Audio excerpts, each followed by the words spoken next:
First Book of Moses, Bereshith, Chapter 1, First Creation by Elohim.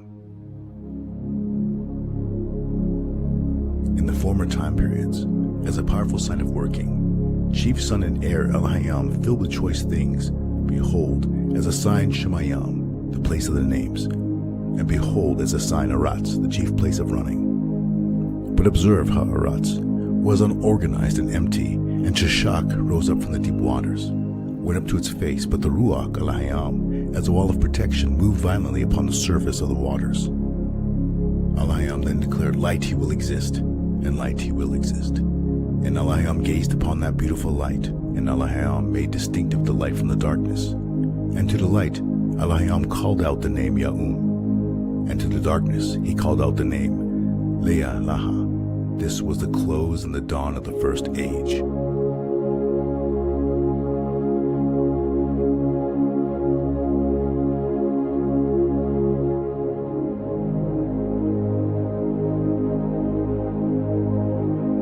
The Ketub Abarayath, or the Paleo-Hebrew, is a language over 5,000 years old. It chronicles a story branching forth from ancient time. His story, Yahweh. Walk into his story. Read the Paleo-Hebrew scriptures.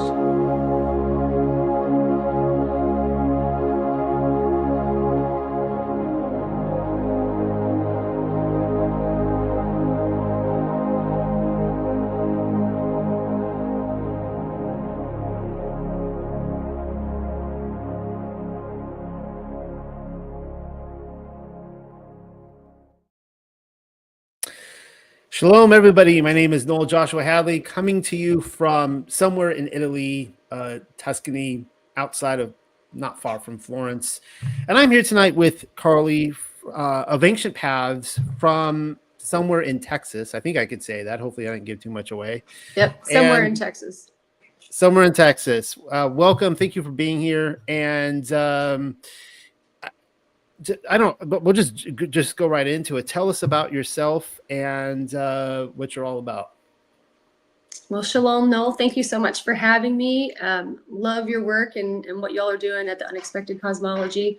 It's definitely been a part of me understanding some of the things that the Father's been showing me the last few years in regards to bioenergetics and just really how everything works, how the created order works, and how we were made to heal. So I am a mama of 6, first and foremost, daughter of the Most High, and I also am a biofeedback practitioner, Aleph body practitioner. I studied under Dr. Monzo at the Wellbeing by Design Clinic in Ohio last year, and that was incredible, amazing, just learning about how the Aleph is written all over the human body and all over all of creation, really, and bringing that together and who the Aleph is, what form our Messiah is in, because it's not flesh and blood form. He was, but he no longer is.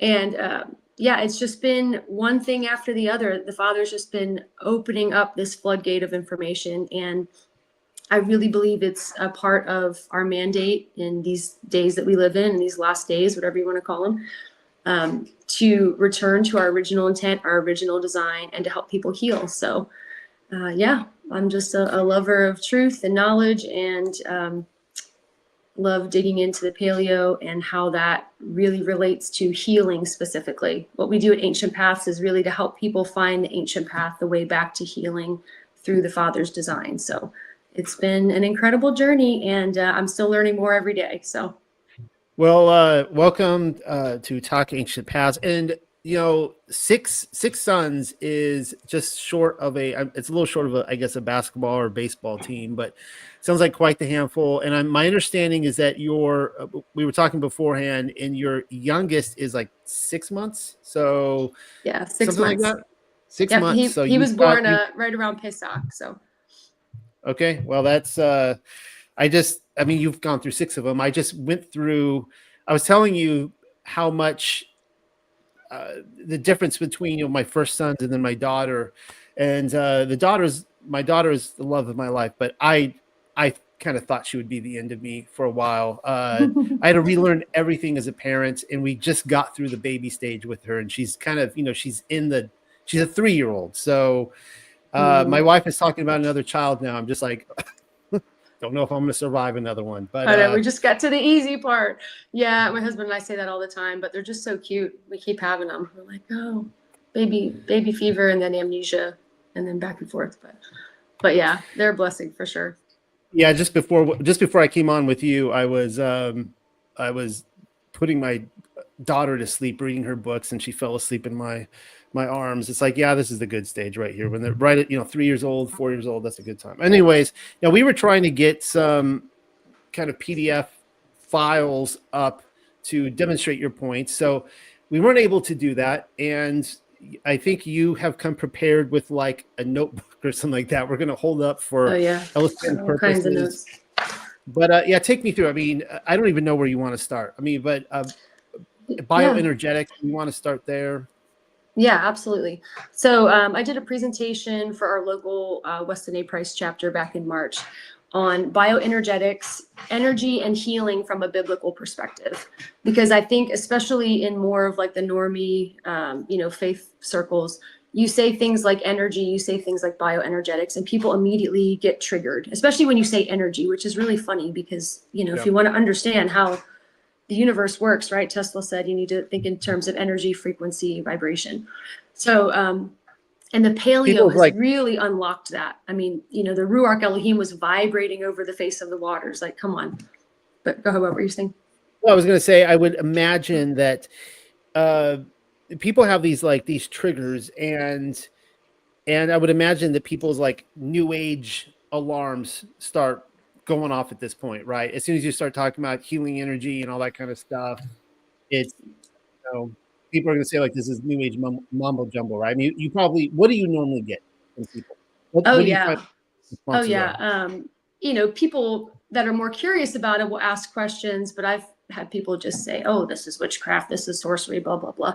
And I'm like, do you all know what that entails, what witchcraft and sorcery entails? It's like pretty nasty stuff. So talking about energy and, returning to our original intent and original design, they're just way off. It's like, if I don't understand anything, I just call you a Pharisee, right? That's what's kind of become the lingo.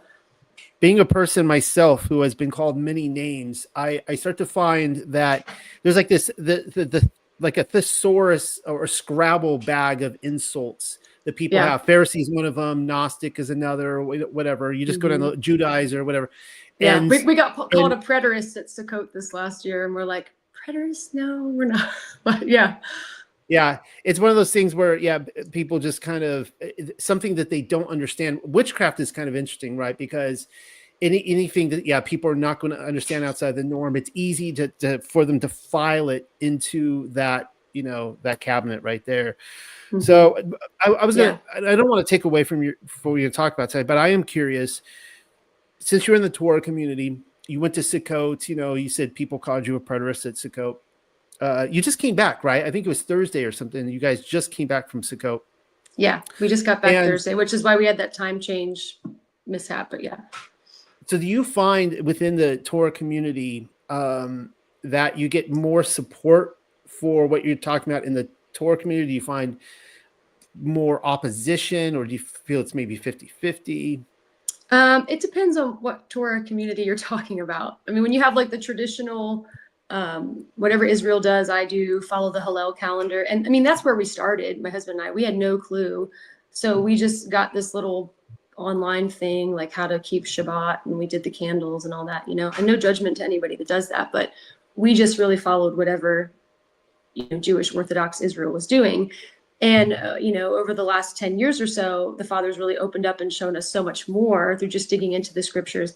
I'd say people that are kind of on alternative calendars, like we follow the Zadok calendar now, are much more open to this kind of thing. And I will say, going to study under Dr. Manzo last year and be at his clinic, it was so refreshing to be around people who, are wearing their tzitzis, who are talking about Torah and the commands. And one of the biggest things he says is the way to keep your Aleph Tav in sync, the way to keep your body healthy and out of dis-ease is to keep Torah. I mean, the root word of restoration is Torah. But at the same time, we're talking muscle testing and energy healing and, all the things. I felt like, oh, these are my people. So I feel like it's 50-50 for sure. But those who are kind of more in the truther Torah community, I'd say, are much more open to this kind of thing. And really, that's part of my story, is how all this kind of came full circle. Because right before I got saved, in the Christian church or whatever you want to call it, and really it was an encounter. I had a personal encounter with the Most High. It wasn't in a church. It wasn't at an altar call. It was in my apartment on my bedroom floor, like weeping for hours, because heaven opened up and the Most High just poured out on me. You want to call it a transmission from Zion, whatever. But that was my beginning point, is when I kind of came out of the world and into reading my Bible and following Messiah. I called him Jesus at the time, and started going to church and all that. But before that, I was really into New Age. And I would love being in nature. I would feel energies from trees and from being in the grass and from, certain areas I'd walk in. I could feel this shift in energy. And then, I got saved, so to speak, and started going to a church, like a traditional Baptist church. And I was basically told, all that's rot. Don't even think about it. Don't even look at it. Even things like the sun, moon, and stars, right? Which I'm learning so much about the stars and the time that you're born and what's going on in the heavens and what's going on in earth and how they converge. Super fascinating, but you're told to not look at any of that. And, your cognitive dissonance kicks in and you just believe whatever your pastor says, and you disregard so much of what's written in the word. And the more I've come into this understanding of bioenergetics, and this is coming back full circle for me, the more I'm realizing, you've said it before, Noel, these aren't syrupy metaphors. Like this is life. This is how the created order works. And it's all right there in scripture. And so, what I hope to do tonight is to show through scripture, through ancient texts, through the Paleo Hebrew, how our body is energy first, we're information first, and how that created order is how our body can really heal. And then, eventually connect that to some healing modalities that you've discovered recently, particularly Lifewave patches. So I'm wearing one now. Me too. I'm wearing two, actually. But wow, we could talk about the different types. There's different types. So, but yeah. So really, where I want to start with this is just back at the beginning, right? The first line of Genesis, because everything is revealed in that first line of Genesis and Barashayath, right? Pamela will probably correct me on my pronunciation, but I'm getting there. But everything is revealed in that first line. And when you read it in the Sefer and in other, the Paleo translation as well, you see this Aleph Tav in front of direct objects. I'm a little bit of an English nerd, so it's really neat to see that there'll be a subject, a verb, and then the direct object. And most of the time, that Aleph Tav, especially if it's something that the Most High is particularly named, called out, created, we see this Aleph Tav, or this et, right, in front of that word. And so when we look at how things are created, looking at the first line of Genesis, we see that it's more than just, the first phrase. It reveals the entire story of creation, the entire story written in the stars in that first line, because, a letter in Paleo is worth 1,000 words, right? It tells a story. So it's not just Aleph, it's the ox, it's the strong mover, it's the beast of burden, it's all these things. So the language of creation is supernatural, it's energetic, and I think it's so exciting. I think there's timing in the Paleo making this resurgence and people understanding how the human body works. If I get on my social media, I see so much about energy and frequency and neuroplasticity and thoughts, and it all comes back really to that original language. So it says in the beginning, Al-Hayim created the Aleph Tav heavens, the Shamayim, and Aleph Tav Aretz, right, the earth. And I love the translation where it says that it's the chief place of names, or as I like to say, the chief place of intention, and then the chief place of running or action. And so this whole on earth as it is in heaven, right? There's this intention, there's these things that are ordained, and then earth is where it is manifested in physical form. So the heavenly realm, which I hope to show, is a realm of energy, of fire, of water, of light.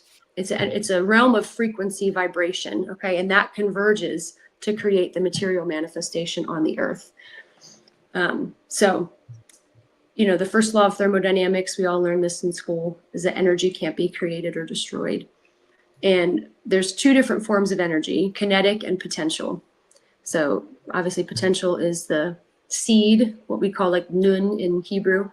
And then the kinetic energy is the energy that ripples forth, right? So I think of that as mem, as the living waters.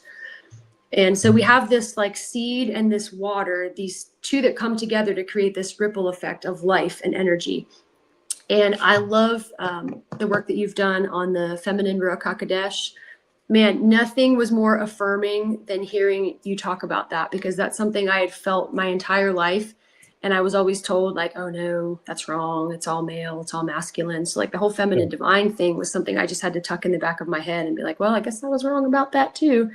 But when you talked about that, that was just, it opened this floodgates for me. And I really started seeing it everywhere in scripture, and even in how everything was created in the beginning through the Aleph Tav. So I actually have a podcast episode called The Holy Spirit, Our Mother, and I talk a little bit more about that. But if we want to look at this whole form of energy, right? The Greek word for energy, and I'm going to butcher this, but it has to do with infilling, strength, vibration, light, fire, water. But way better than the Greek is the Hebrew. And the Hebrew word for energy is or ori. And that means light. We commonly translate that as light. But it can also mean energy, air, force, power, fire, order, enlighten. So I think about this when we look at not just Genesis 1, but we look at John 1, right? These two parallels. So in the beginning was the Word, and I'm reading from the TLV version, not the Paleo, sorry, but and the Word was with God, or Elohim, and the Word was God. He was with him in the beginning. All things were made through him, and apart from him, nothing was made that has come into being. In him was life, and his life was the light of men, and the light shines in the darkness, and the darkness has not overpowered it.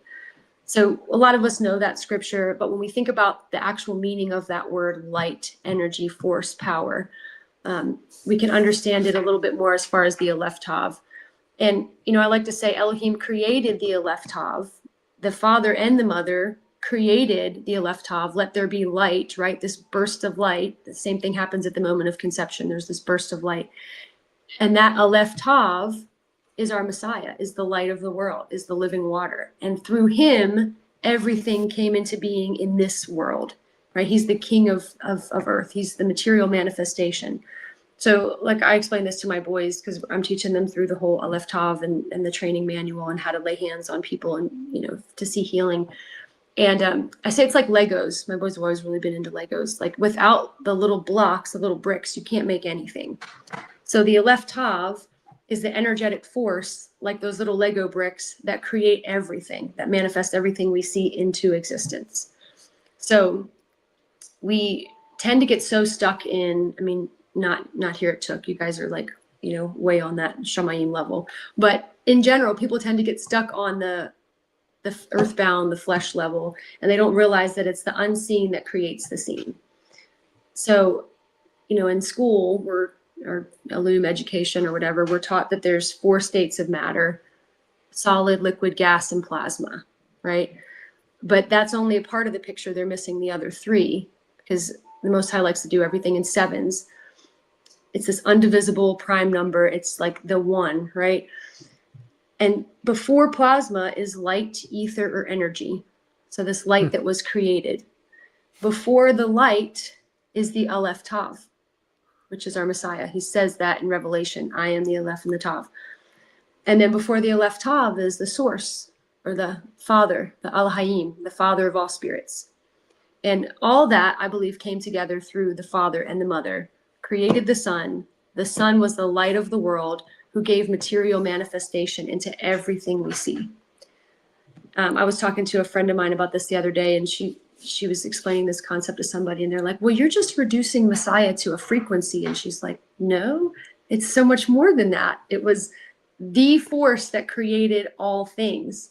And, we see this throughout scripture. He's the image of the invisible Elohim, the firstborn of all creation. He was the firstborn of everything we see in the created order. In him and by him, all things were created in heaven and on earth, the seen and the unseen. That's Colossians 1:15. Acts 17:28, for in him we live and move and have our being. And that's how we are able to function. That's how our bodies are able to have animation and life. I mean, so many other scriptures I can get into, but I'll pause right there and take a break if you have any questions.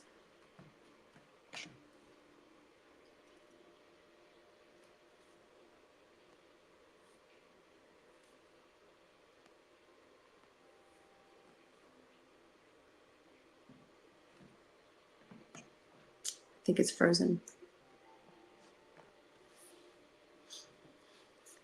All right, well, I'm going to keep going.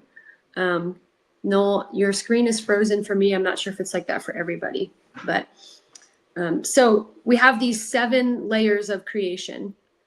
And again, it starts with our source. It starts with the Elohim. When we learn the Aleph Tav body system and how the body works, that's the 7th cycle of our bodies. And we're going to talk about that as we go on. But the 7th cycle is the source. It's the white light. It's the spectrum of all light. And it's how everything began, through light and through energy. And then we have the Aleph Tav, the building blocks of life, the building blocks of all creation.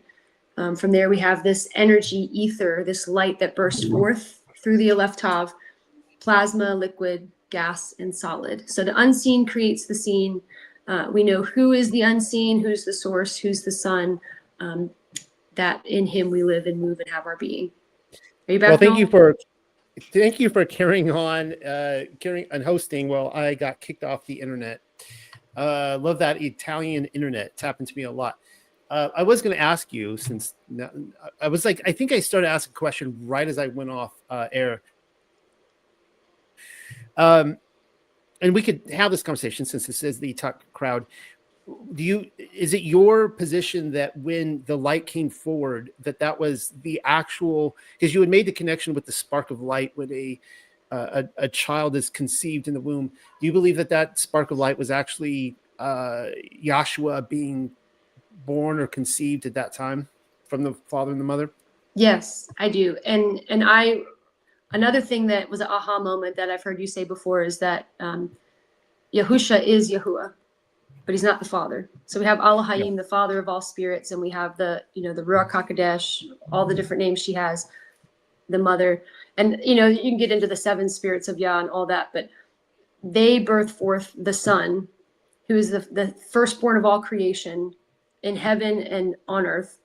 And he is the Aleph Tav. So the building blocks of life are him. And through that, we have our material manifestation of everything we see. Yeah, of course. And of course, Yahuwah is one of the 7 spirits as well. I did want to just throw in one more thing on the father and the mother. And you had talked about how when you understood that Hakamaha, wisdom, or, the Holy Spirit was our mother, feminine, that it just brought everything together. And it's one of those things that just, how do you determine truth, right? And for me, there's so many different avenues out there to look at. But for me, something is true scripturally if it just expands it all and makes it click and come together. And I don't need to get into the whole. I get excited hearing about Hakamaha. She's one of my biggest, I guess, thrills spiritually learning about over the last several years. But I know that if there's anyone out there and you're like, okay, this is like totally like, your new age alarms are going off right now. You had talked about, you said so many things in the last 20 minutes, but one of them was that, the spiritual world, the material world comes from the spiritual world. The spiritual world materializes material. And it's amazing how we take these concepts on earth of a father and a mother coming together and creating a child in their likeness. But then all of a sudden we say, well, that rule doesn't apply to heaven at all. Like we have a father and mother on the earth, but not in heaven. All mommies go bye-bye in heaven. All women go bye-bye in heaven. It's just all dudes sitting up there creating things. Yeah, totally weird. frustrated because it's almost like a tree beard in Lord of the Rings. All the ent wives have left, and it's just the dude sitting up there. Yeah. Anyways, I missed some of what I got kicked off the internet. I'm so sorry. Hopefully that doesn't happen again. So carry on wherever you were. No, that's a cool analogy. My boys are really big LOTR fans. And honestly, we read Silmarillion together as a family a few years ago. And I'm like, man, Tolkien knew some things. But I digress. So, we are made in the image of light and love. People always say, well, I'm made in the image, I'm made in the image of God. But they're still stuck in this whole flesh and blood thing. So we're made in the image of light and love. That is what comes together to manifest life in this realm of existence. So the body is informational first. The Aleph Tav is kind of like the software that runs the hardware. Dr. Monzo always says matter doesn't matter to energy. And it's true because, matter is so far down the streamline, it begins with energy. Energy cannot be created or destroyed. Again, if we look at these like scientific, laws, it's the same with Elohim. It's the same with our Father. He's the source. And so the Aleph Tav is, the one who brought life to life on the earth. And again, there's so many scriptures that affirm that. And again, it's not a metaphor. It's true. I mean, Paul talks about it so much, but just how in him we live and move and have our being, that Messiah in me is the hope of glory. And the more I've learned about the Aleph Tav, the more we are in alignment, keeping Torah, following the righteous instructions of our Father, being led by our mother, the Ruach HaKamaka, and doing the things that we're called to do. We live in a fallen world, and obviously things are going to get out of sync, but the more we can bring our Aleph through the Tav, written on our body, this code of creation, into sync, the more it is Messiah in us, the hope of glory, the more our light is able to shine, because that is our original design. We are made of light and energy first. And, we're able to see that through scripture. On this note, now, of course, you mentioned Paul. Paul knew some stuff too. He knew some stuff, and I appreciate that more and more with him. But you had mentioned at least a couple of times that energy cannot be destroyed, right? And so if we are first light and energy, there is an element of us apparently. So is it your position that there is an element of us that cannot be destroyed, right? Absolutely. If a part of who I am is energy, so it can only change forms. When you study energy, it can only change forms. It cannot be destroyed completely. And sorry to interrupt, but we see that in Kirlian photography. I always get that name wrong, Kirlian. But they've it's a special type of camera. Some of you have probably already heard of it, but that measures the energetic or the bioenergetic, the bioluminescence of something. And so they've taken a piece of a leaf and cut off, like it has 3 branches on it, right? Or 3 little outshoots. Yeah. They've cut a piece of the leaf off, and then they've taken a photo of it with this Kirlian photography, and they'll see that it tries to complete itself. And this is a really poor photo because I didn't have my slides, but even after they've taken the photo, the leaf will try to complete its energetic circuit because the information is still there. Wow. And it wants to, that's where we get things like phantom pain, people that have lost, limbs or body parts. I mean, when I run biofeedback on people, things like ovaries will come up and they'll say, well, I've had a hysterectomy. I'm like, well, your body doesn't know that. Your body's desperately trying to find those parts that have been taken out because the information is still there. Yeah, I noticed that they started, of course, I'm not an expert on the history of medicine, but back in the 1800s, American Civil War, Napoleonic Wars, when they were just lopping off limbs left and right, I know a lot of people, World War I as well, people started, making all these observations about they could still feel their legs there, even though they were gone. Mm-hmm. But the reason I asked that about energy is because would you, we don't need to get into like a whole theological thing, but this is kind of how I think. And would you say that the soul, you get into Hebrew root circles, Torah circles, and you have the discussion on the eternity of say Sheol or even hell, and people say, well, that's pagan, all that kind of stuff. But would you say that a soul can be destroyed then, or are we eternal? And in fact, one of the best arguments I've heard for, say, reincarnation is this idea of energy that you can't destroy it, right? That energy can just come back as something else. Mm-hmm. Mm-hmm. Yeah, and that's because we do see that in scripture that destroy the soul, save the soul but destroy the flesh. I think I'm getting that wrong. Yeah, I know that yeah. our spirit comes from the source. That's the seventh cycle of our body. That's this pure white light. Again, my boys and I are learning our way through the Aleph body system, and that cycle cannot be messed with. It's literally our source that goes in and out. So I believe that the energy from the source can never be destroyed, because it's just going to go right back to the source, and that's our spirit. That's what gives us life. That's what gives us animation.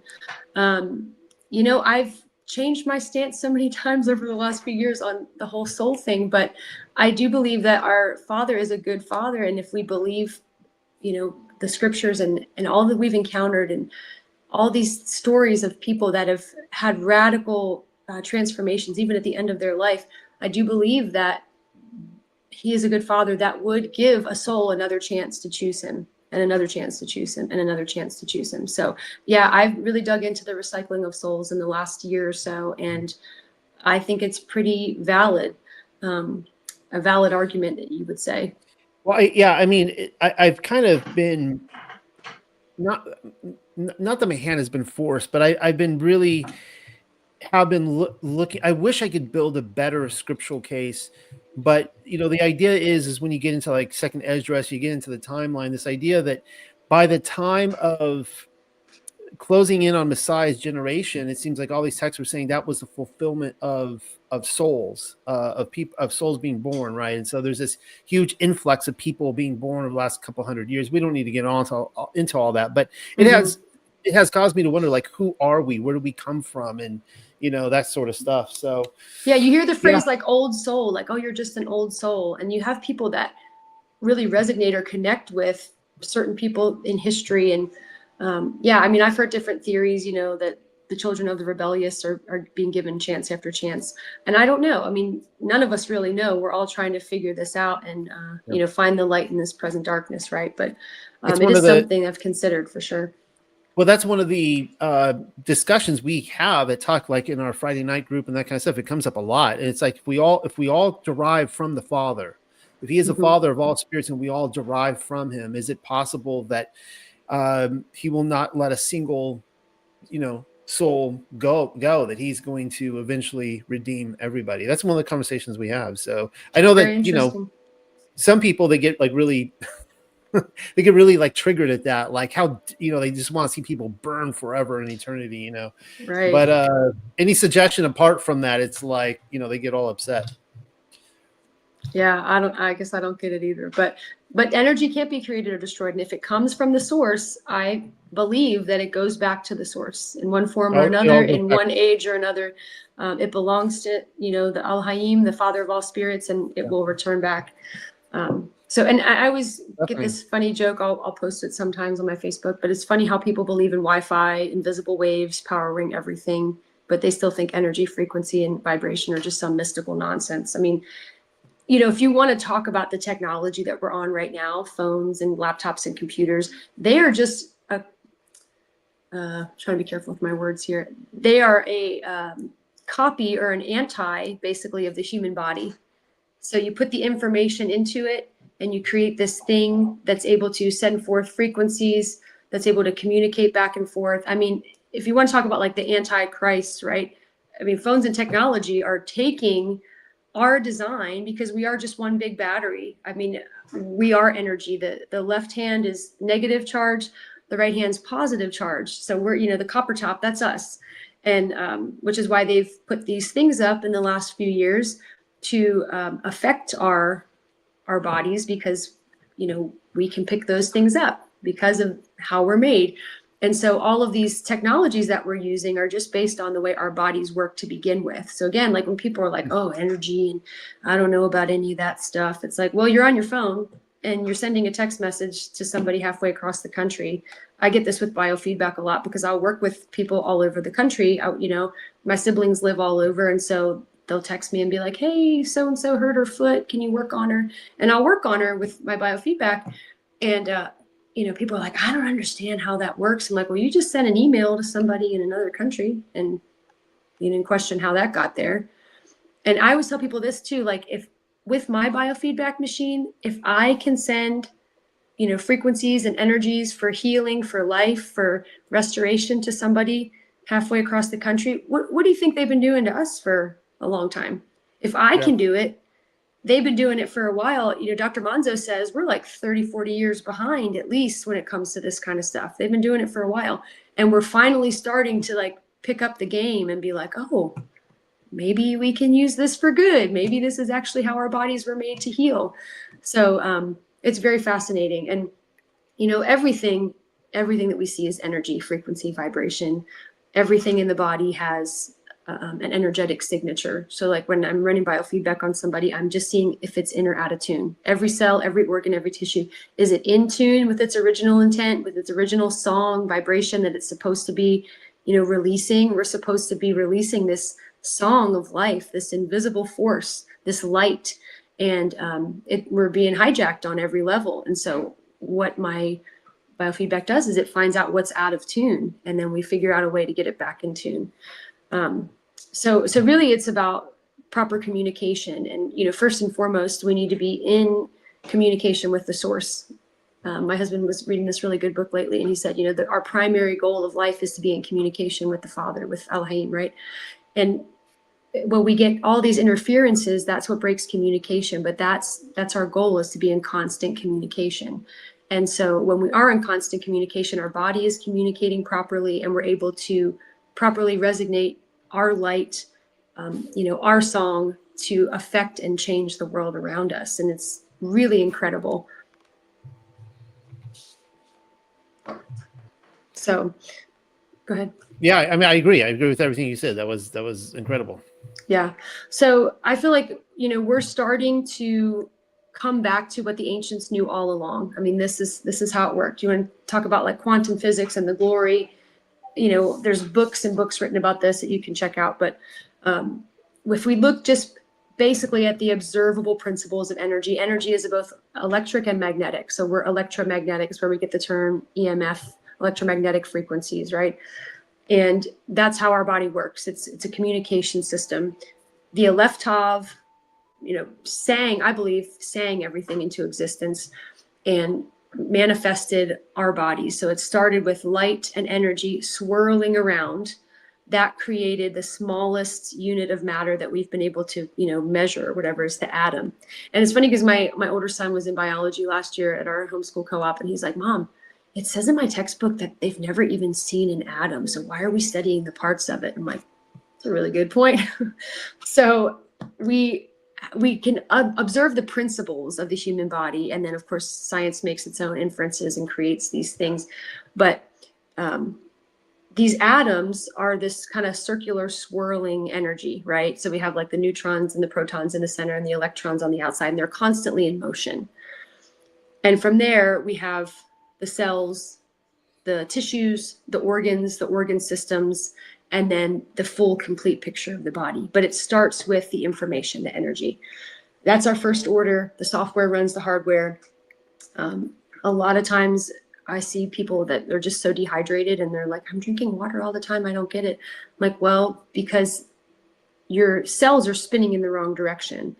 And this might trigger a lot of people too, but I'm going to get into the spin because I think it's super fascinating.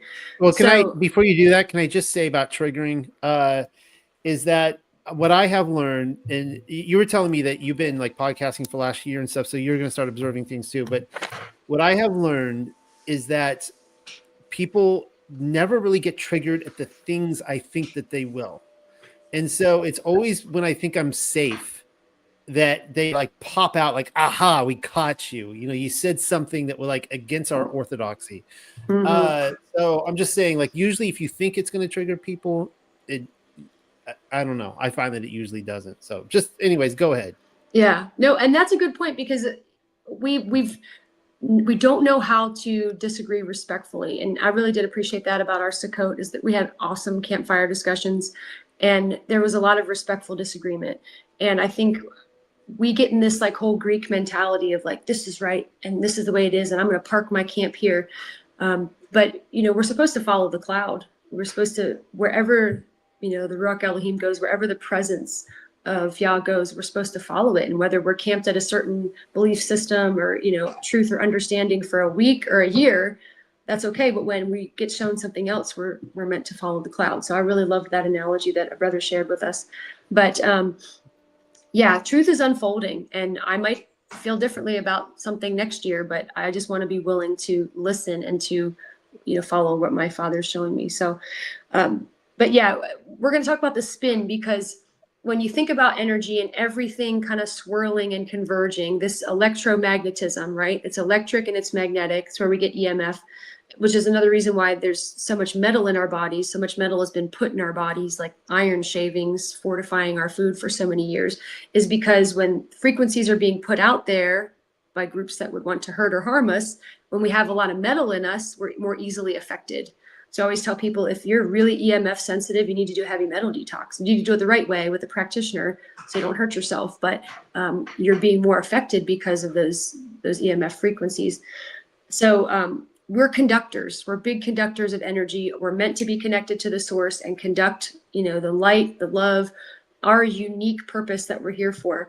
But obviously that gets hijacked and messed with. So as energy is creating and manifesting life, there's this spin. And I saw a really cool video recently about the heart. We're always taught in biology that the heart's just like one big meat pump. And it's actually not. It's a vortex. So if you look at a human heart and unravel it, it's literally swirled around itself like this. And so it's an energy center. It's pumping out this electromagnetic energy. It's not, just a meat pump like we've been told. It's a vortex. And my friend and I got to go to Sedona a few years ago for a holistic practitioners conference, and they have these vortexes. If anybody's ever been to Sedona, there's like certain areas along the hiking mountain or whatever that they say they're vortexes, and you can see the trees are like twisted up like this, these little short stubby trees, but you can sit in these vortexes and you feel this energy. Of course, I went with my little shofar and I'm like blowing the shofar. My friend's up on the mountain. Some lady's looking down and she's like, "That's my friend. She's just blowing a shofar." Because I don't know what kind of energy it is or where it came from, but I'm just gonna, claim that for the kingdom. But there's a spin that's happening all the time.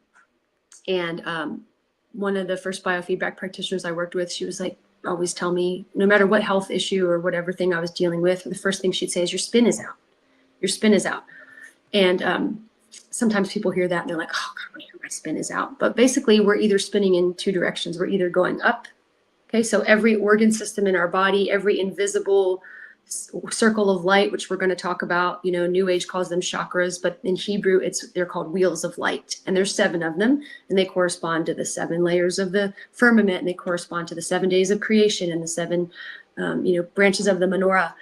Super fascinating, but we're either spinning up to our higher self, our highest self, which is connected to our source, or we're spinning down to being earthbound to the things of this earth, which again, we see over and over again in scripture. Fix your mind on things above. The weapons of our warfare are not carnal, but they're spiritual. Think about these things, these higher things, because that's what keeps our spin connected up, this energy swirling in us. And so my funny story about this is I was at this health practitioners conference, and of course everybody's weird there, and we're talking to each other at the different booths, and I learned a lot about copper and copper toxicity and the proper way to get copper, because our brainstem is made of copper. Our body is made of all these elements of the tabernacle, right? We have gold, silver, and copper in liquid form inside of us, which is so cool. The paleo translation of Exodus, my boys and I just finished reading that, but how it says they're coupled sister to sister, daughter to daughter, when it's talking about the curtains of the tabernacle, and everything is either masculine or feminine. Oh, so cool. So we have these elements inside of us, and how to ignite them and get them working in the proper form is what we're supposed to do. So I was drinking from this copper water bottle because somebody told me it was good. And I'm at this conference, and there's this lady there, and she's like, "I don't know if you're supposed to be drinking from a copper water bottle. You've got a copper ring in your eye." And I'm like, "No, it's this root cause protocol." She said, "Well, let me just test for you." And so she had like this gemstone on a chain. And again, people get triggered by this a lot too, but just study what the priesthood did, guys. The Urim and the Thummim, I'm probably butchering those names, Urim, Thummim, right? They were gemstones that they used for answers to see the energetic spin of things going on. I mean, their whole breastplate, the ephod, all that. So she holds up this little gemstone thing, this pendulum thing over top of my water bottle, and it starts spinning counterclockwise. And she's like, yeah, I don't think you're supposed to be doing that. And I'm like, okay. And so I've seen people use it over the years. I've used it a little bit, but people are still like, oh, that's so bad. That's new age. It's witchcraft. So the one day I was at this wellness place that I go to sometimes for different, modalities. And I'm sitting in the waiting room and I'm trying not to be on my phone, right? I'm trying not to constantly be zapping myself with this technology. And so I'm just sitting there looking at the world around me. And it's a big, bright, open waiting room. And there's a big desk. And above it is this light hanging down, like a really long light with a kind of farmhouse bulb, but it's still like 6 feet above the person's head who's standing there. So I'm just sitting there and this lady walks in and she starts talking to the people at the front desk. And as she's standing there talking to the people at the front desk, I watch this light, no joke, just start to spin over top of her head. And it starts spinning more and more and more. So the energy that her nefesh was putting out, right, that her innermost being was putting out, affected that light so much that it started spinning. And Wow. I'm sitting there going, the spin is real. The spin is real. But somebody asked me later, they're like, which direction was it spinning? I'm like, I don't know. I didn't even notice. I'm just like, this is the craziest thing I've seen in a long time. So it's happening, whether we want to acknowledge it or not. It's how our bodies work. It's how our body is communicating with the outside world. And what I've learned through all these different healing modalities is that, our body doesn't want to be forced. Oh, Pamela, light and vibration. Awesome. Our body doesn't want to be forced to do anything. And this is, I don't even want to talk about pharmakia because we stay as far away from that as possible. It's basically like putting a spell on the body and tricking the body into doing all these things and suppressing all these things. But even if we're talking like herbs and supplements, that's all wonderful. But again, we're dealing with things at a chemical level, not an informational level, which is our first order of creation is energy and light. That's how our body understands the best. It's like, Noel, you're in Italy right now. And if you're speaking to somebody in Italian, like they understand that. But if they don't necessarily speak English, you're trying to speak to them in English. So even supplements, our body has to do a lot of work to break down, to sort out, to appropriate and use. Whereas when we talk about energetic remedies, it's so much easier for the body because the body takes the information in and does with it what it needs. It's communication. It's not being forced to do anything. That's what I found is just a pretty amazing way to look at healing in the body. And, there's some really basic ways to start doing that. Just get outside, get in nature, get grounding, get sunshine. I mean, he is in all things. It's funny because, we were talking about kids earlier. My baby, if he's really fussy, all I have to do is go outside and he's almost immediately happy. And we see this all the time with children because they're in something that their body understands and recognizes. And that's the Aleph Tav, right? The invisible force that rules creation is in all of creation. And Yep. Not that he can't use things like technology, not that he's not flowing continually throughout all of creation, but the proper order, the things that is recognized is, what was made from the beginning. If I want to make my wife happy, I have learned to take her outside as well. So Just need some sunshine. Yeah. she blossoms in the sunshine. Yeah, she withers in the inside. I just want to point this comment out really quickly that Pamela mentioned. She said, old folks used to use something similar to that spin that you were talking about to decide if a woman was having a boy or girl. I don't know what the spin looked like that she's talking about, but she said they stopped because the church did it with witchcraft. And I agree with you, like on the Levite breastplates, that in any given conversation in a mainstream church, you would mention a Baptist church. I mean, that's a great example. I pick on the Baptists a lot. I think a lot of people in the Torah movement have come out of the Baptist church. I know I did, but they would just straight up say that was witchcraft. Like they couldn't even process something like that. Mm-hmm. Even though it's right there in scripture. I mean, like it's all, even some of the things that Most High had them do, like there was the ritual for, and he called them rituals if you look at the translation, but the ritual for a wife that was considered unfaithful to determine if she was telling the truth or not. It's like they would write it on a scroll and dip it in water and she'd swallow it. And if her thighs swelled, she was guilty. And if not, I mean, Dr. Monzo did an amazing video one time on the things the Most High had his children do in ancient Israel and what we see in like the Torah, and then compared to what people call witchcraft nowadays. And it's like parallel, but what is your intention? Where does it come from? And, you know, New Age and all these groups have used these things because they're principles of creation. It's the way things work. And the church has really done a poor job, or, you know, people of faith in general, of turning away from that completely. We've lost the ancient ways, and because of that, we're suffering. Yeah, 100% agree.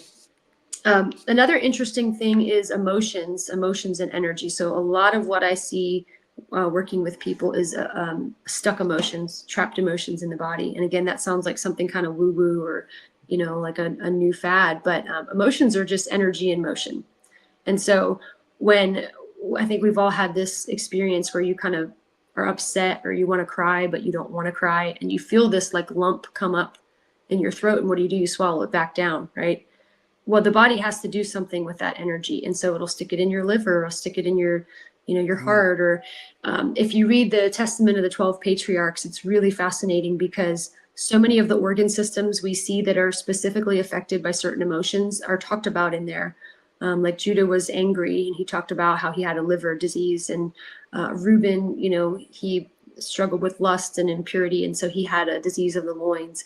But you go through and you see like all of these things are energy trying to move and flow through our body. And it's interesting. I have a friend of mine that does emotion code therapy, and she's a believer. And of course, people say all kinds of weird stuff about that too. But you're basically just communicating with the body and asking the body, you know, through the source, through, you know, Jesus, Yahusha, the Most High, where is emotion trapped in the body, and then giving it freedom to release. Well, we were talking on a podcast, and she said, you know, when you think about, they can measure the energy of an emotion, and it's about the size of a fist. And I thought, how fascinating, because think about when you swallow down, you know, that cry or whatever you don't want to express, it feels about like the size of a fist. Or if you have like these strong gut feelings, it feels like the size of a fist. So our body is moving in energy. Again, that's our design. That's the way.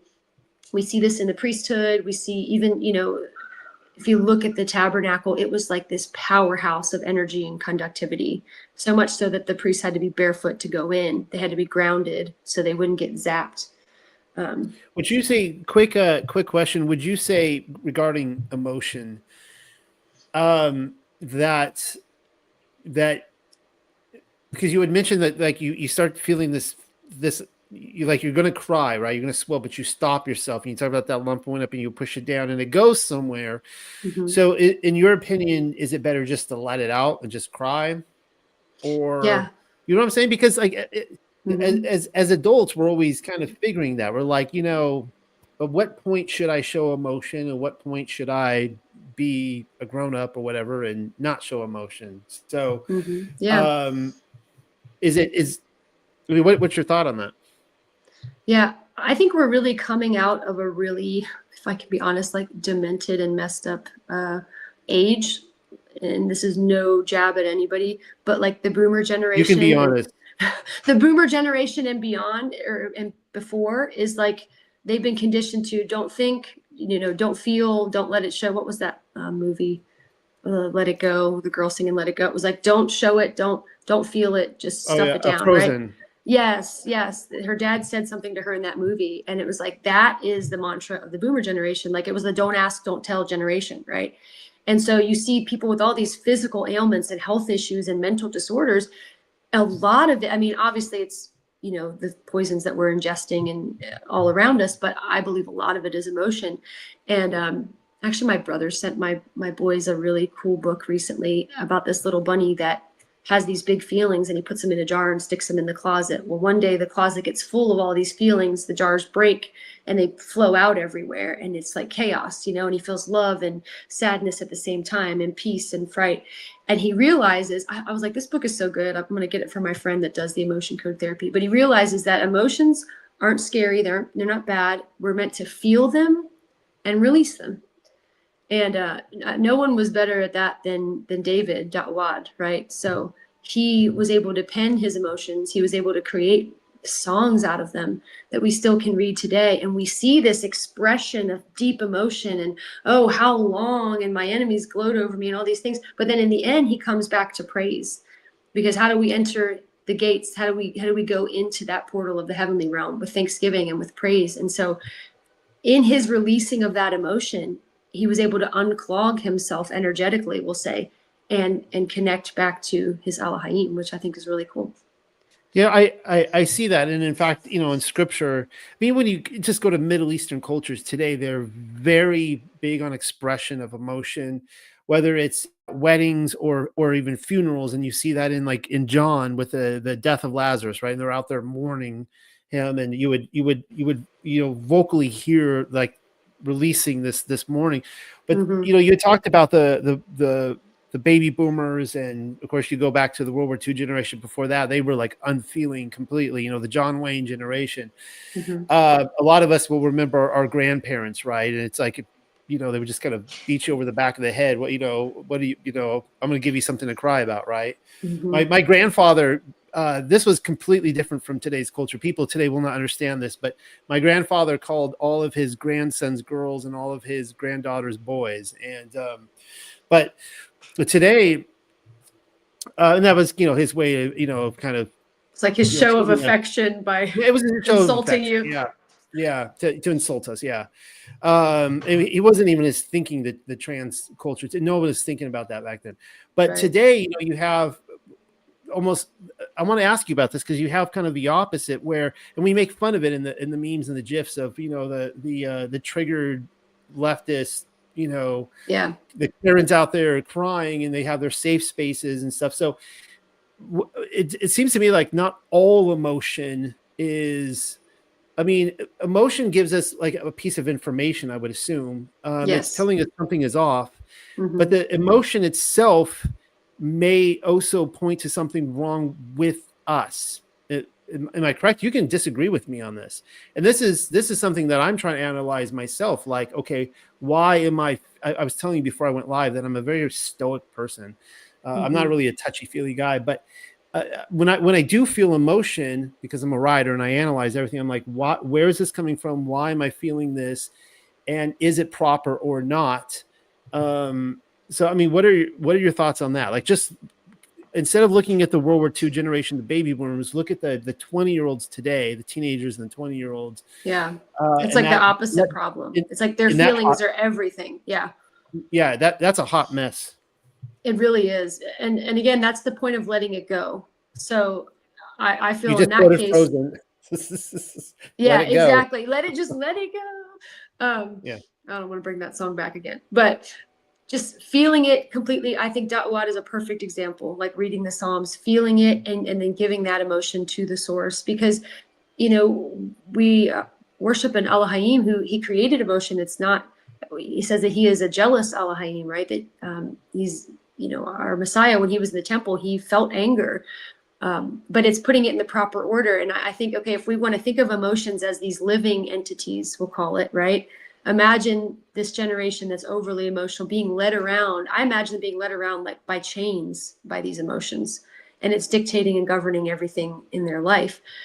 So it does have its proper order. And I do think it is energy in motion. We have to let it move. We have to let it move through us and out of us, because we don't want it trapped inside of us. And we certainly don't want it leading us. We want to be led by the Ruach. So I hope that answered your question. I'm not sure. Sure. Okay, awesome. I want to keep going because I want to definitely get into Lifewave. So hopefully I've established, that the Aleph Tav is the building blocks of life. That is our Messiah that gives animation and life to everything. And we see everything in Hebrew is math, which is funny because I was never a math person. I was always a writer. I love to read. I love to write. Math was like, bleh. But the more I've studied Hebrew and, just the gematria, this energetic spin is like a mathematical equation happening constantly. And I love Andrew Hoy's work on the tabernacle, the house of El Shaddai. My boys and I, we actually bought the tabernacle model this year for Sukkot, and we put it together. And I was like, yes, let's do this. And then I left them to go do it. It took them like 3 hours, but it was awesome. Go ahead. I want to pause really quickly. I don't want to cut you off, but I wanted to ask about gematria, because you just brought that up.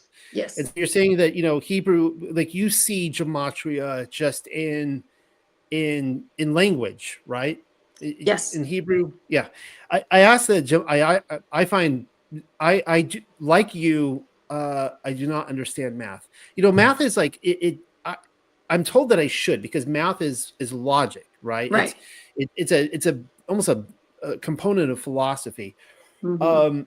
But it's never been my strong suit. But nevertheless, I'm fascinated by gematria, and I think Yes. that gematria is a language of the divine, Yes. of just of our really our spiritual controllers. I think that we give our material controllers way too much credit. I don't think those guys, or maybe a supercomputer is doing it fine, but I don't think that they're all like, sitting. I know how I live my life. I don't have time for anything. I don't know how they're all planning things out down to the exact numbers the way they're doing. But I like to ask the gematria guys, because they're always like glass half empty. I'm like, is there any like glass half full gematria, or is it all evil? Is it like, does everything spill out Illuminati and Freemasonry, or is there actually like, like positive gematria out there? Because again, I'm of the opinion that that's how very likely spiritual beings communicate to each other.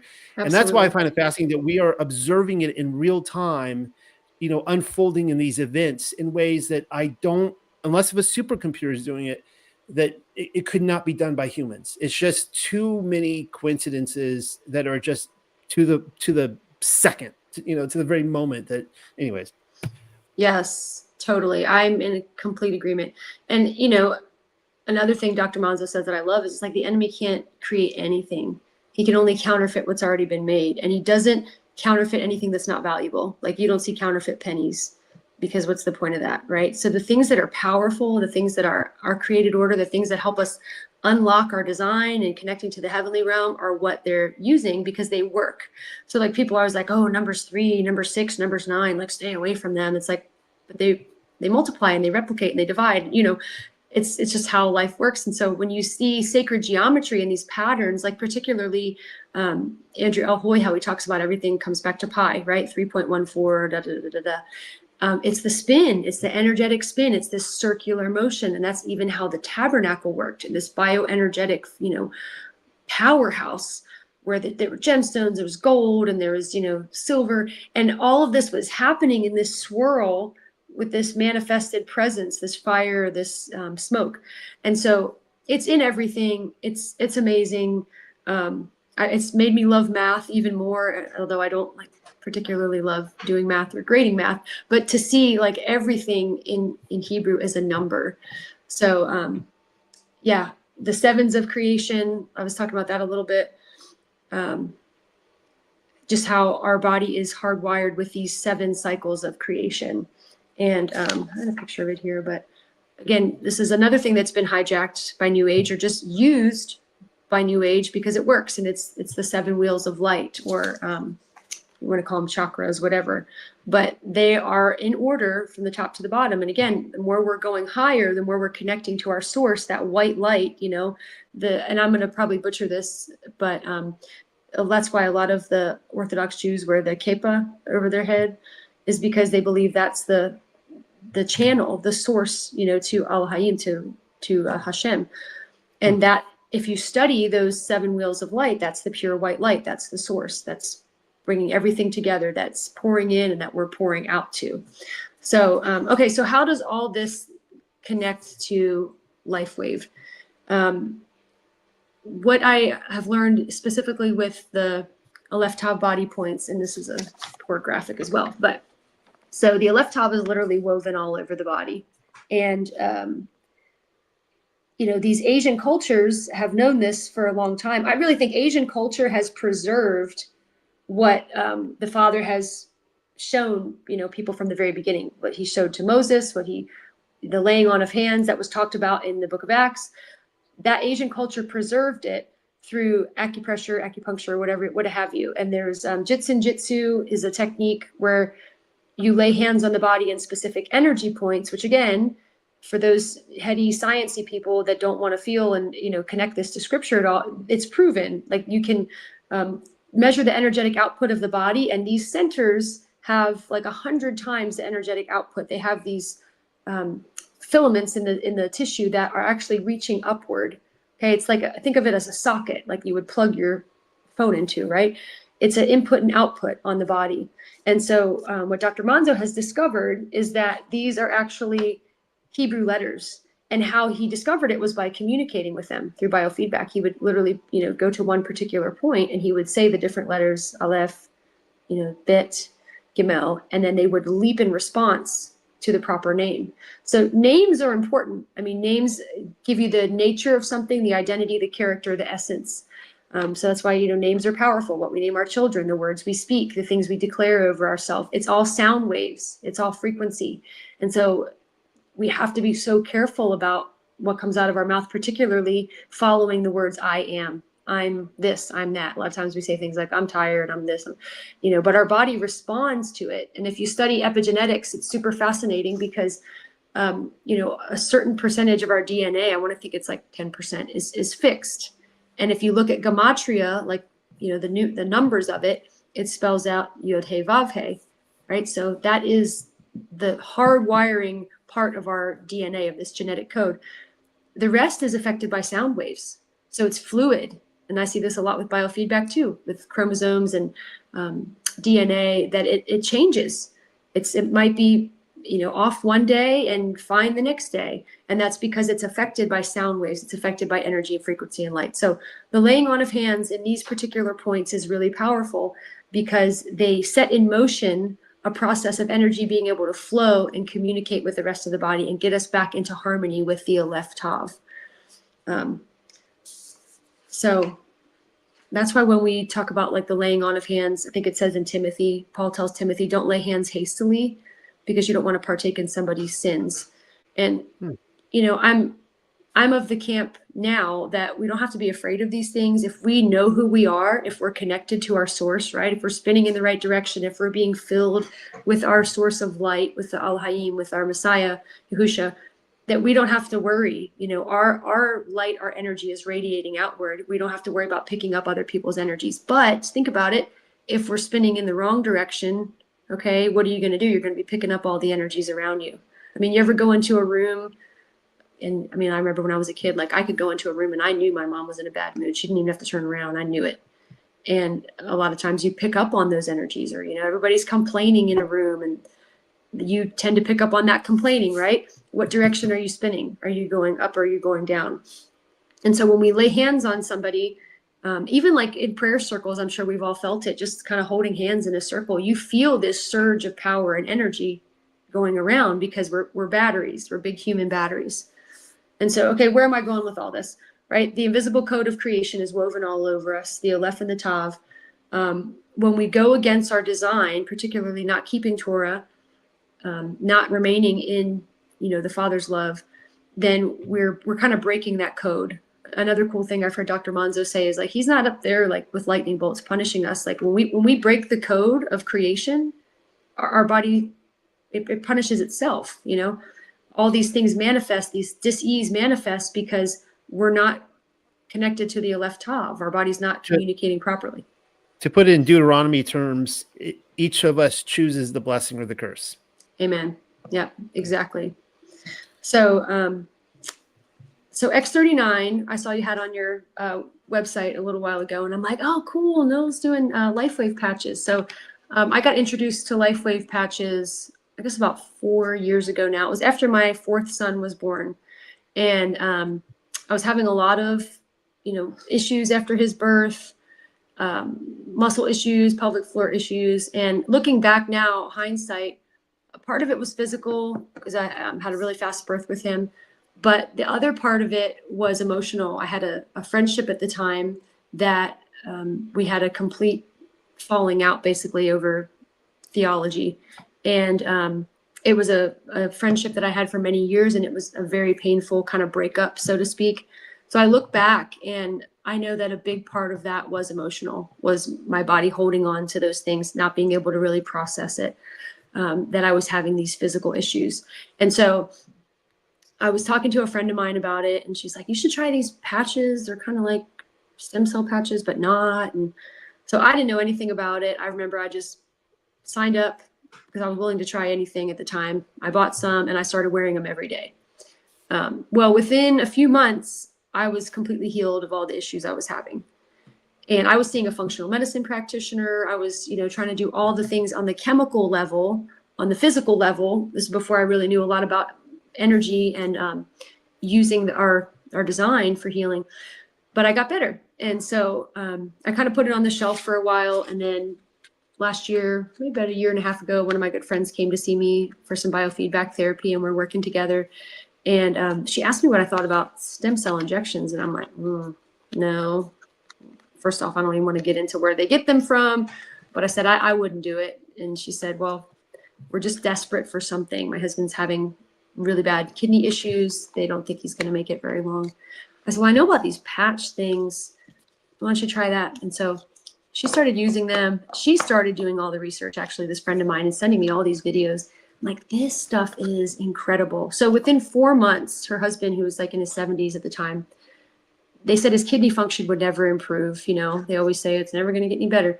I think he was functioning at like 22%. And he went in about 4 months later, and they did all his blood work and all that stuff. And they said, oh, I don't know what you're doing. This can't be right. Your kidneys are functioning at 45%. And the only thing he had done differently was wear these patches. So her and I started doing a deep dive researching it. And what we found out is that the inventor of Lifewave patches, he actually used to work in the military, like helping to create like super soldiers. Like he was some kind of brilliant engineer kind of guy.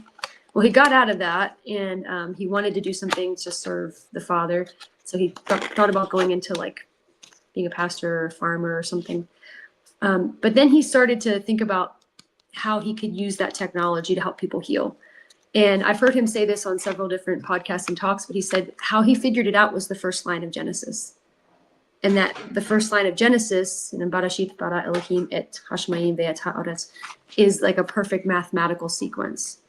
And so he took that first line of Genesis and created this sequence, and he tried and tried and tried and tried, apparently like 39 times. That's why I called it X39.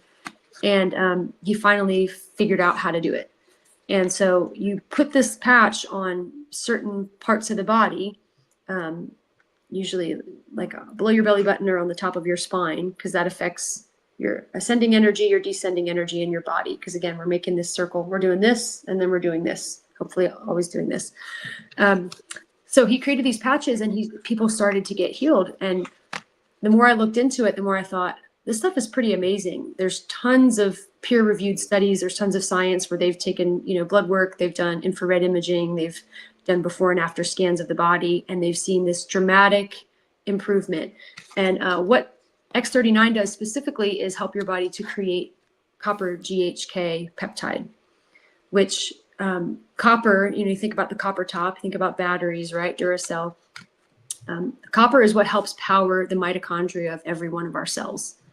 And the problem that we're having nowadays, Noel, is that we have so many dead cells in our body. Basically, they've been zapped through dirty EMF and, frequencies and poor diet and all the heavy metals and all the things they're throwing at us. So we have these zombie cells essentially that are just taking up nutrients, and they're not doing anything. They're not replicating. They're just there. So what the copper does, again, very interesting, because we look at the parts of the tabernacle. Our brain stem is mostly made of this kind of liquid copper. This copper GHK peptide sends this signal through this mathematical code he found in Genesis to the body, and tells the body to start making this copper peptide. It wakes up the mitochondria of our cell, which is basically like turning the battery back on. It's changing the batteries out in your cell. And the cells are able to replicate and reproduce. And so because they're new cells and they can reproduce, they can do all kinds of things. So they're polymorphic or polypotent. So they're able to, if you need a kidney cell, it can become a kidney cell. If you need a liver cell, it can become a liver cell. And they begin to work on the body at a cellular level. But how does it start, right? It starts with information. It's just giving your body the information, and then your body does with it from there. So there's no processing, there's no digesting, there's no sorting it out in your liver. It's just speaking the code of creation to your body to help your body do what it needs to do. Yeah, I was before you came on, I was downstairs talking to my wife about this, because as I'm wearing one now, and of course my wife is wearing one now, and I've been wearing them for probably about 1 year now. And my wife's twin sister is the one who actually introduced them to us. Interesting story. She had Crohn's disease for years. And in fact, back when I've been married for almost 25 years. And way back then, her twin sister, we were visiting her in the hospital all the time because she was just sick all the time, and they were putting her on drugs, and it was making it and it's interesting that she has made this complete turnaround now where she just had her high school reunion, and she went back and met a bunch of her old friends who are now they were always the healthy ones, but now they are in a really bad state and she's in a really good state. But Wow. I was trying to figure out, like, I was trying to like make an observation of what difference this has done for me. But all I can say is that 3 years ago in 2022, I thought I was going to die. Like, I was so sick. It was so bad. I wasn't sure I was going to make it. And started turning around with a lot of stuff. But I think that the number one thing for me, aside from feeling a lot better, I can't comment on my liver, I guess, or whatever, but I feel a lot calmer. Like, I just feel like it calms me. I don't know if that connects with you at all, but For sure. Yeah. And it does help reduce kind of, again, we're being zapped on every level. So the best way to combat that is to be connected to our source, to be in his creation, right? The Aleph Tav, out in nature, to be, breath. Man, the Father's just been showing me, or I should rather say the Ruach HaKamaka has been showing me so much about breath lately, and how our breath is being stolen from us, how we don't even know how to breathe deep. We're like this most of the time, super shallow, or holding our breath. And the breath, is synonymous with the Ruach. And really, what the Father's been showing me more and more is that to be present is to be in the presence. When we're present right here, right now, in what, we have in front of us, breathing that in, breathing deeply, we're in the presence. And that's been a big shift for me too. But yeah, definitely speaking the language the body understands, trying to restore communication within the body is what the X39 does. And it's helped me with that tremendously. And I've had some really cool testimonies. Oh, go ahead. No, if you want to share something. Well, the man, I don't know his name, but he was, I remember he was military, but the man who developed the Lifewave, my understanding is that he patented the Lifewave for at least 20 years, which is somewhat telling because, again, just preparing for this, I was going and kind of looking into Lifewave again, and immediately, you go to Google and you start seeing, okay, this is kooky, and they can't prove this, and this has negative effects, and they're trying to, the pharmakia sponsors are out there, but my understanding is that with any kind of tech is that you can't necessarily just patent something if it doesn't work. So I don't know. Yeah. I thought that was kind of interesting. And he's very careful. If you notice what he says on podcasts and interviews, he's very careful about what he says. And my friend and I, we looked into it. So it is like kind of like an MLM company. But I also think they do that to protect themselves, to keep the 3-letter organizations kind of out of it as much. And he's very careful to say, oh, it's just a longevity patch. It's just this, just that. But when you study the science of like what these peptides produce in the body, like what the body is making using this signal, this little patch, it's incredible. I mean, the list goes on and on about the things that it does and can heal. And one thing I've noticed, Noel, is kids. I mean, kids are so quick at healing anyway, but you put a patch on a kid and it's amazing how quickly the body heals. So my 5-year-old, this was about 6 months or so ago, we'd come back from vacation or something, and he's just complaining of his ear throbbing. He's never had an ear infection, but he was just screaming, holding his ear, saying it hurts, it hurts. And so I did all the things I needed to do, gave him some supplements, and then I just slapped a X39 right here behind his ear. He took a nap. He woke up 2 hours later, completely fine, never complained of it ever again. No swelling, no drainage, nothing. Another one of my good friends, her son fell. He's about the same age as my Yuri, so like 4.5, 5. He fell and hit his tooth, right? And then when it starts to turn gray, you're like, uh-oh, bad news bears, because the tooth is pretty much dead. You have to go dentist, get it pulled, antibiotic, all that. So she called me and I said, just put an X39 on him, see what's going to happen. And so she put it on him for 3 days. No joke. I just verified this with her before we got on. So I'm like, tell me that story again. And within 3 days, his tooth turned white again. Didn't have to have it pulled. Didn't have to. I'm like, that is incredible. I have pictures of it on my phone. I show people sometimes. I'm like, yeah, that doesn't happen. A tooth just doesn't heal itself. But it's speaking a language the body understands. And again, the body doesn't like to be forced. So if you can just communicate with the body, it will do what it needs to do. So it's super fascinating. Yeah, that is. Does anyone?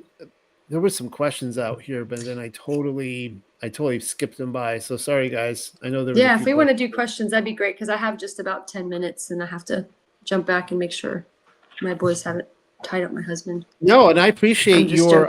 They're good boys. They wouldn't do that. But.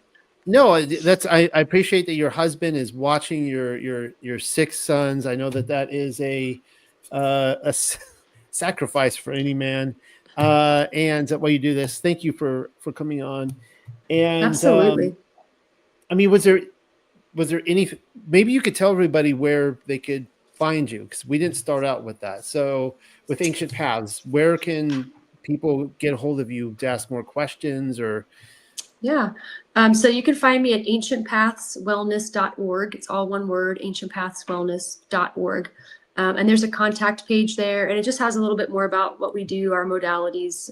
Again, we do work with people. I just took on an associate, so I'm super excited for that. She's been trained in the Genesis prescription, so you can find out more about that on our page. But yeah, we do biofeedback with people across the country, and then in-person appointments in Texas, where we're located. We can do Aleph body therapy.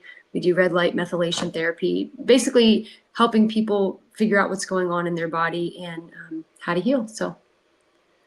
Awesome. And hopefully you won't be a stranger here at Tuck. I really do appreciate you coming on. And I know this was helpful for a lot of people, very informative. Anything else you want to add? And I'll let you get back to your children. No, just it was a joy to come on, Noel. I really appreciate your work and everybody on the team, all that y'all have been doing. It's been those pieces of the puzzle, those missing pieces of the puzzle for my family and I, and we've really enjoyed, particularly the Paleo Hebrew. So, yay, Pamela, keep doing that. We're reading through the Torah as a family, and we just finished Exodus, and we're heading into Leviticus, and it's so good. And I tell people, if they want to understand how the body works, how creation works, just study the Paleo Hebrew, like a letter at a time, and you'll understand how we're made and how our body is supposed to work, and more about our creator. And just, it's been an incredible journey. So, yeah. Well, Pamela has the goal of getting the entire Bible translated through the Paleo, and we need everybody's support for that. So we need your prayer support. We need, and Pamela needs, she needs to eat and she needs to live. So she needs your financial support as well.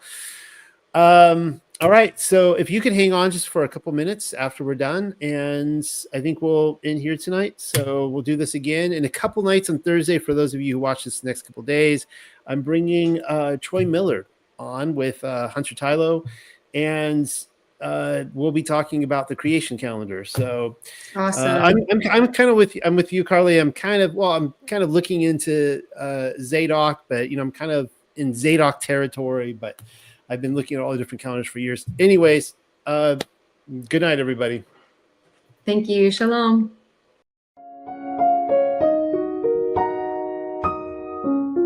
Imagine a kingdom lost in the mists of time, and the sinister plot to keep it that way.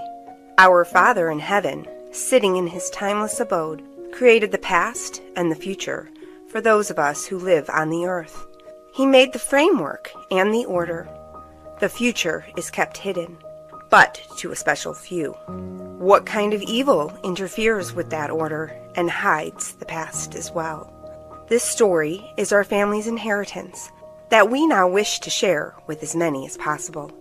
We are acutely aware that there is a worldwide deception underway, which desperately needs a counter. Remember, this is the time of the little season. It is the short time allowed to be governed by the father of lies.